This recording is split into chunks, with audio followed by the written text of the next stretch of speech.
Hechos inquietantes sobre el antiguo Japón. Número 1. Hitobashira. Repartidos por todo Japón encontrarás castillos construidos hace cientos de años durante su periodo de guerra. Hoy en día muchos de estos sitios históricos son atracciones turísticas populares, pero ¿sabías que algunos de estos castillos guardan un oscuro secreto que pocos conocen?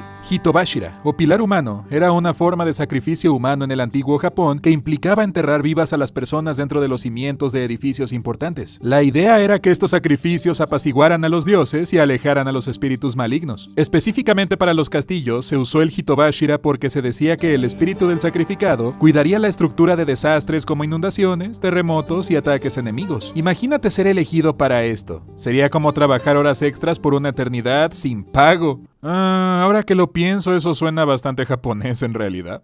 El caso mejor documentado de Hitobashira es el castillo de Maruoka, que aún se conserva en la ciudad de Sakai. Mientras estaba en construcción, uno de los muros del castillo siguió derrumbándose. En lugar de buscar un ingeniero, los constructores decidieron que sacrificar a una mujer pobre y tuerta llamada Oshizu tenía mucho más sentido. Oshizu aceptó participar en el ritual con una condición: que el señor del castillo convirtiera a uno de sus hijos en samurái.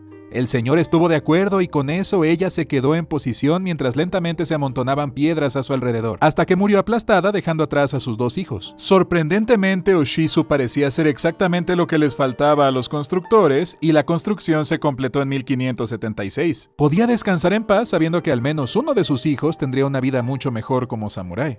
Desafortunadamente, el señor que hizo la promesa fue transferido a otra provincia, dejando a los hijos ahora huérfanos a su suerte. Las leyendas dicen que cada primavera, cuando comienzan las lluvias, las lágrimas de Oshizu hacen que el foso que rodea el castillo se desborde, y hasta el día de hoy muchos lugareños dicen que pueden escucharla llorando.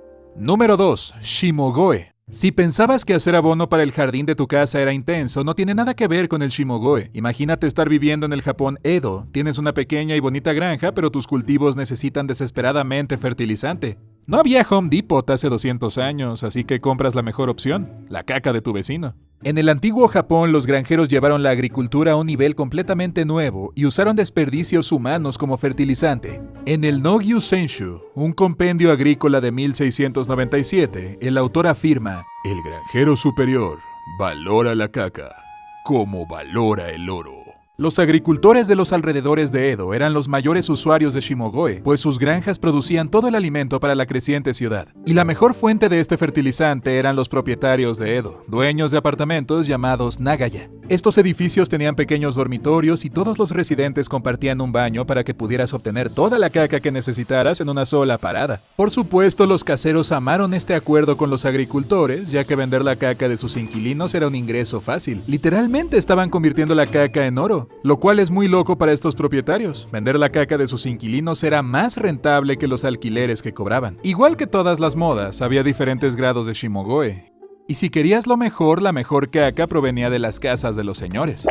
Estos tenían la mejor comida, por lo que obviamente producían fertilizantes de la más alta calidad. Su excremento se vendía exclusivamente a los mejores agricultores, quienes luego proporcionaban sus mejores productos a los señores para comenzar el ciclo de nuevo. Eres lo que comes, supongo. Ahora, algo no muy obvio es que la constante eliminación de caca por los agricultores convirtió a Edo en una de las ciudades preindustriales más sanitarias del mundo. Muchos ciudadanos de ciudades europeas de la época simplemente arrojaban su caca en los ríos cercanos o en las calles, provocando enfermedades. Pero como los granjeros japoneses no se cansaban de la caca, los ríos que atravesaban Edo eran prístinos y proporcionaban una fuente constante de agua potable. Pero volvamos a los agricultores. Si bien sacar caca de la ciudad era un gran negocio para los ciudadanos de Edo, hubo algunas desventajas bastante horribles para los usuarios de Shimogoe. Primero, ¿te imaginas el olor que desprende trabajar ahí? Luego está el aspecto sanitario de utilizar desechos humanos como fertilizante. Parásitos, bacterias, todo. Tú y los alimentos que cultivas probablemente estaban cubiertos de esa sustancia todo el tiempo. Ahora sé por qué a los japoneses no les gusta el arroz integral. Los granjeros en Japón utilizaron el Shimagoe hasta 1920, cuando se introdujo el fertilizante comercial, lo que obligó a los propietarios a pagar para que retiraran la caca de sus edificios. Número 3. Heigasen. Si crees que algunas partes de la cultura japonesa son raras, ahora déjame decírtelo, la cultura japonesa siempre ha sido extraña. Heigasen, que se traduce como batalla de pedos, era una colección de pergaminos pintados en el siglo XVII que representaban, obviamente, varias escenas de personas que tenían batallas épicas de pedos.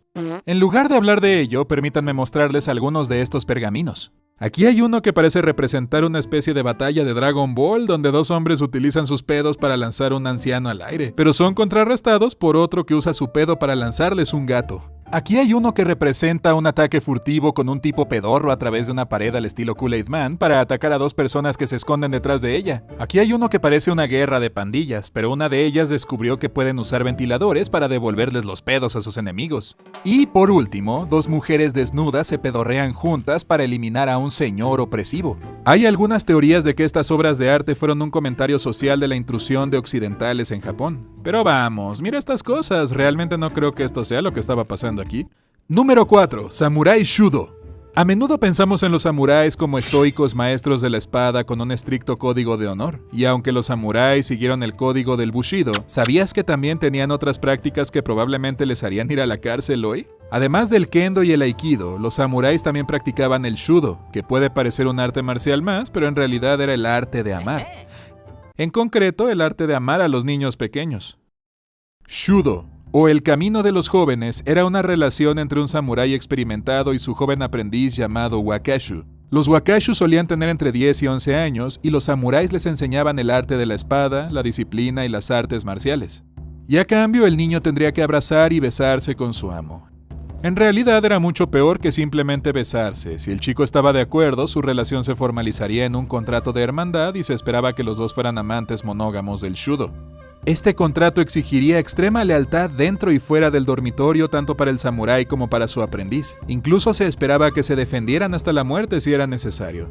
Lo interesante es que la monogamia era solo para relaciones entre hombres. Tanto samuráis como wakashu eran libres de participar en actividades extracurriculares con las damas, y los samuráis podían incluso casarse con una mujer si así lo deseaban. Se decía que la relación sexual entre el samurái y su wakashu se terminaba cuando el niño se convertía en adulto, pero seguían siendo grandes amigos.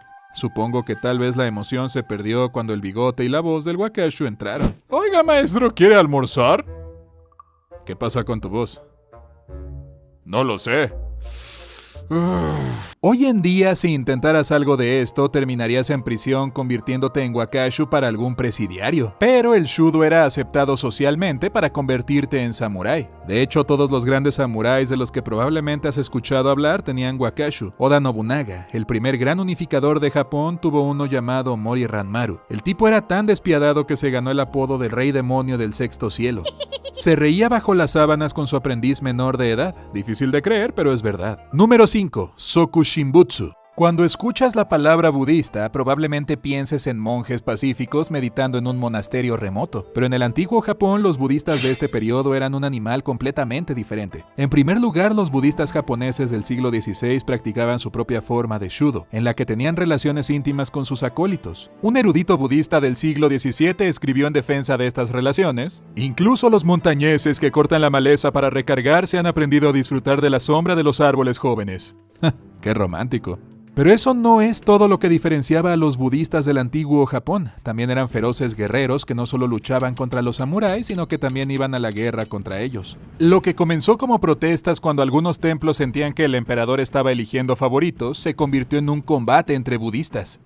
Estos guerreros, conocidos como Sohei, primero comenzaron a atacar y quemar los templos de los demás, pero luego centraron su atención en los samuráis y comenzaron a atacarlos. Eran conocidos por ser guerreros intrépidos que luchaban hasta la muerte con largas lanzas llamadas naginata, y también eran hábiles con arco y espada. Pero además de besarse con sus acólitos y matar a otros budistas, por mucho la cosa más loca que hicieron algunos de estos monjes fue una práctica llamada Sokushinbutsu, en la que intentaban alcanzar un estado de iluminación momificándose ritualmente. Sokushinbutsu fue un proceso de automomificación que requirió años de intensa preparación. El proceso era pasar lentamente de estar vivo a no estarlo, y dejar atrás un cadáver que no se descompusiera después de la muerte. Si tenías éxito y tu cadáver no era devorado por gusanos, se consideraba que habías alcanzado la iluminación, y tu momia sería exhibida como un nuevo Buda. Este proceso comenzaría con una dieta especial llamada mokujiki, que se traduce como comer árboles. Durante 100 días el monje vagaba por el bosque alimentándose de agujas de pino, resinas de árboles y semillas. Esto le ayudaría a perder toda la grasa, los músculos y las bacterias de su cuerpo para prepararse para lo siguiente. Luego el monje dejaba de comer por completo y solo bebía pequeñas cantidades de agua con sal durante 100 días. Todo el tiempo lo pasaría en intensa meditación. Cuando el monje sentía que la muerte estaba cerca, sus discípulos lo bajaban a una una caja de pino a 3 metros bajo tierra, le insertaban un respirador de bambú y lo enterraban vivo.